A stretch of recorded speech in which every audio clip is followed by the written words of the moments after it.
Welcome back sa Don Sinisuri. Ngayon pag-uusapan natin ang Post House, isang psychological horror film na idinirect ni Nicholas Red. Sa unang tingin, parang simpleng horror ito tungkol sa isang monster. Pero habang tumatagal, malinaw na mas malalim ang gustong sabihin ng pelikula. Isa itong kwento tungkol sa guilt, broken family relationships, at mga sugat na matagal nang tinatakpan.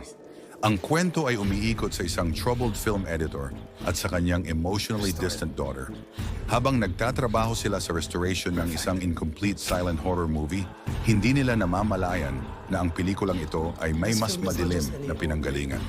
Sa proseso ng pag-edit at pagbuo muli ng pelikula, hindi lang ang nawawalang frames ang nabubuhay, kundi pati ang isang ancient monster na matagal nang nakatali sa mismong pelikula. Unti-unting naghahalo ang horror ng pelikula at ang personal na trauma ng mag-ama.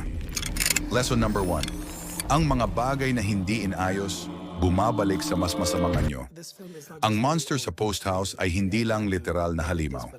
Isa rin itong simbolo ng guilt, pagkukulang at emosyonal na sugat na matagal nang hindi hinaharap. Ang aral. Kapag pinili mong takpan ang problema imbes na ayusin, babalik ito. At kadalasan, mas masakit at mas mapanganib kaysa dati. Lesson number 2, silence can damage relationships. Tahimik ang pelikula, lalo na dahil silent film ang nire-restore nila. Pero ang katahimikan dito ay hindi lang artistic choice. Refleksyon ito ng relasyon ng ama at anak.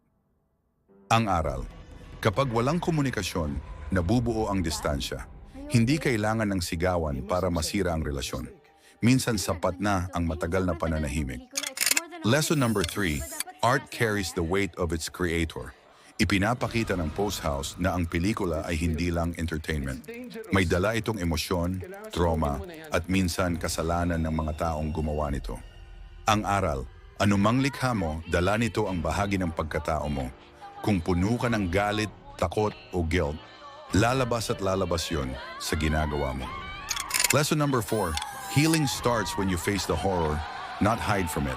Sa halip na takasan ng monster, kailangang harapin ng mga karakter ang pinagmulan nito. Kasabay nito ang pagharap nila sa sarili nilang mga pagkukulang bilang pamilya.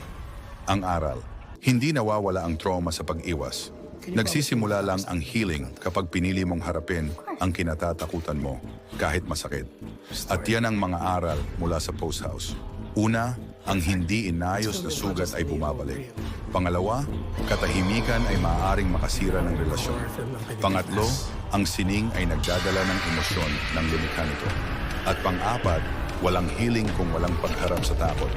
Kung napanood mo na ang Post House, ano sa tingin mo ang tunay na monster ng pelikula? Yung nilalang ba o yung trauma na matagal nang kinikimkim? Comment mo sa baba. At kung gusto mo ng mga review lesson na hindi lang tungkol sa pelikula, kundi pati sa buhay, follow mo lang ang Don Sinisuri. Take care.